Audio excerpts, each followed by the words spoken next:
Oke, assalamualaikum warahmatullahi wabarakatuh. Jumpa lagi dengan saya di sini dalam presentasi ujian akhir semester ganjil tahun ajaran 2025-2026. Mata kuliahnya kecerdasan buatan dengan kelas IF 502, Prodi Informatika PJJ S1 Universitas Siber Asia. Dengan nama saya Mas Ujang Kamun, NIM 220401010212, dengan dosen pengampu Insinyur Heni Yulianti MM Mkom. Baik, di sini saya akan sedikit ada perkenalan dulu. Terus ada sistem Punji, ada expat system, ada jaringan saraf buatan, dan kesimpulan. Dan di perkenalan ini ada beberapa latar belakang, ada tujuan, dan ada relevansi. Baik, untuk latar belakang, ini presentasi ini adalah bagian dari ujian akhir semester tahun ajaran 2025-2026. Mata kuliah ini merupakan bagian dari kurikulum Prodi Informatika yang menekankan pada penguasaan dan implementasi teknologi AI. Dan tujuannya adalah memberikan pemahaman tentang konsep dasar kecerdasan buatan, teori-teori utama seperti sistem fusi, expat system, dan artificial neural network, serta penerapannya dalam berbagai bidang. Sementara relevansinya, kecerdasan buatan semakin menjadi landasan utama dalam perkembangan teknologi modern. Video ini sangat penting bagi mahasiswa informatika agar dapat berkontribusi dalam inovasi teknologi berbasis AI di masa depan.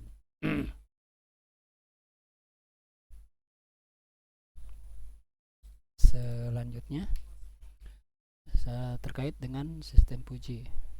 Sistem puji itu apa sih? Di sini sistem puji itulah teori komponen dan sistem puji, di mana teori himpunan Fuji, sistem puji dikembangkan berdasarkan teori himpunan Fuji yang diperkenalkan oleh tahun 1965. Udah tua banget ya, yang memungkinkan pemrosesan nilai keanggotaan parsial antara 0 hingga 1, berbeda dengan logika biner tradisional. Sementara teori dan komponen sistem puji ini ada pujifikasi, di mana proses mengubah input yang bersifat tegas atau crisp menjadi nilai puji untuk dapat diolah lebih lanjut dalam sistem. Sementara mesin inferensinya komponen yang memproses informasi berdasarkan if then untuk menghasilkan keputusan yang mendekati persepsi manusia. Dan defusifikasi adalah langkah terakhir dalam sistem puji yang bertujuan mengubah hasil proses puji menjadi keluaran yang dapat dimengerti secara tegas. Sementara penerapan sistem puji dalam kehidupan nyata itu ada pengatur suhu otomatis, ada penilaian kelayakan kredit, kontrol mesin cuci otomatis, sistem evaluasi kinerja, dan industri otomatis. Nah, contoh pengatur suhu otomatis, sistem puji digunakan pada perangkat elektronik seperti AC, kulkas, dalamnya untuk mengatur suhu sesuai dengan kondisi sekitarnya. Sementara penilaian kelayakan kredit, contohnya sistem perbankan mengadopsi sistem puji untuk mengevaluasi kriteria kelayakan kredit pelanggan secara fleksibel. Nah, untuk kontrol mesin cuci juga ada, seperti mesin cuci dengan teknologi berbasis puji dapat menyesuaikan kecepatan putaran sesuai berat dan jenis cucian. Terus dari sistem evaluasi kinerja digunakan untuk penilaian berbasis kriteria linguistik seperti baik, cukup, atau kurang dalam dunia pendidikan atau perusahaan. Sementara di dalam industri otomotif diterapkan sistem puji ini dalam teknologi ABS, anti-lock braking system, untuk memberikan pengalaman berkendara lebih aman. Sementara kedua yaitu tentang expert system, di mana expert system ini dari komponen expert system atau sistem pakar. Yang pertama knowledge base, di mana kumpulan pengetahuan dari atas fakta dan aturan yang berfungsi sebagai basis referensi bagi sistem dalam melakukan analisis.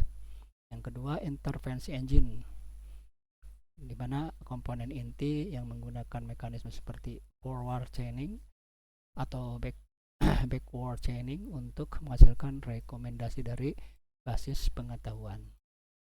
Dan ketiganya, user interface, memungkinkan pengguna untuk berinteraksi dengan sistem, mengajukan pertanyaan, dan menerima solusi atau hasil analisis yang disediakan sistem. Dan keempat, explanation facility, memberikan penjelasan kepada pengguna terkait proses dalam alasan dibalik keputusan atau rekomendasi yang diberikan oleh sistem.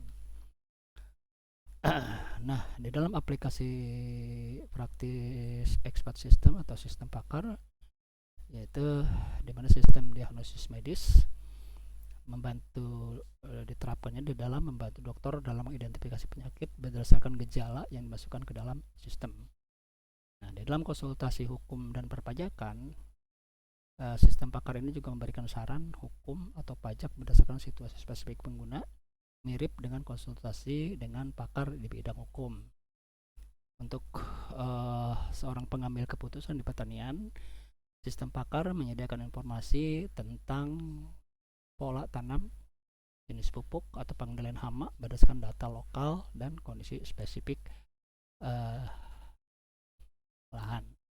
Sementara untuk pemecahan masalah industri, misalkan sistem pakar ini atau expert system mendeteksi dan memberikan solusi pada masalah teknis dalam operasi mesin atau perangkat industri.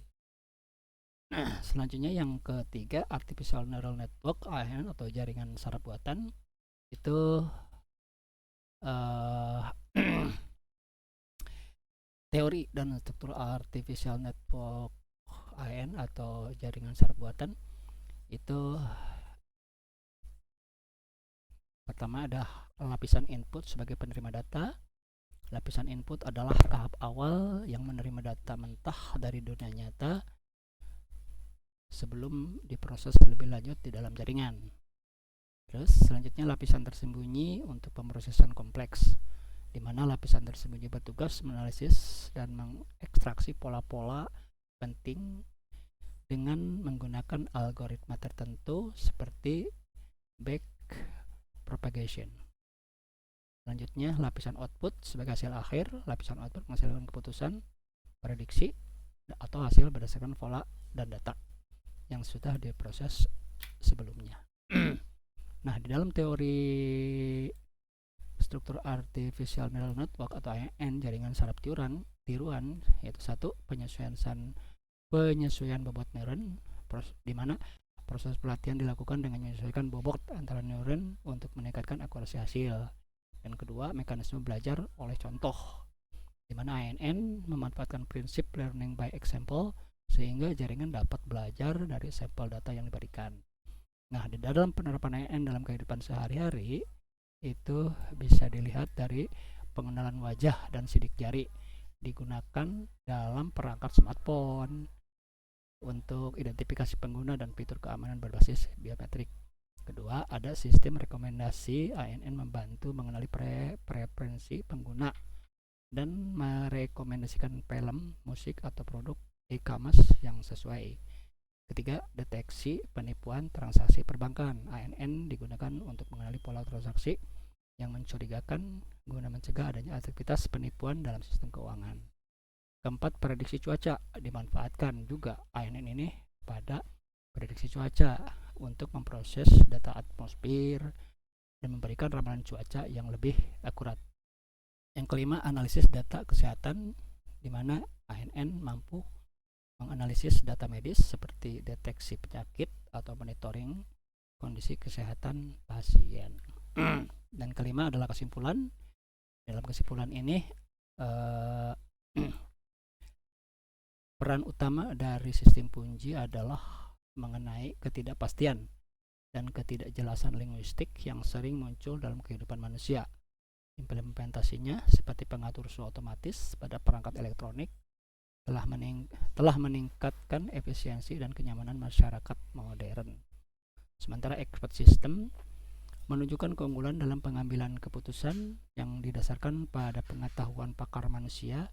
Contoh penerapannya mencakup sistem diagnosis penyakit, konsultasi hukum, hingga sistem pakar pertanian, memberikan solusi setara dengan keahlian manusia di bidang-bidang tertentu. Sementara artificial neural network ANN menawarkan kemampuan luar biasa dalam mengenali pola dari data besar dengan menggunakan prinsip pembelajaran. Pemanfaatannya yang luas meliputi pengenalan wajah, sistem rekomendasi hingga deteksi penipuan, menjadikan ANN fondasi teknologi mutakhir di era digital. Jadi 3 pendekatan ini, sistem puji, expert system, dan ANN, telah memberikan kontribusi besar dalam mengotomatisasi dan peningkatan efisiensi banyak bidang, mulai dari teknologi rumah tangga, industri, hingga aplikasi medis, sehingga menopang kehidupan modern secara holistik. Oke, sekian pemaparan presentasi kecerdasan buatan di kesempatan ini. Terima kasih. Assalamualaikum warahmatullahi wabarakatuh.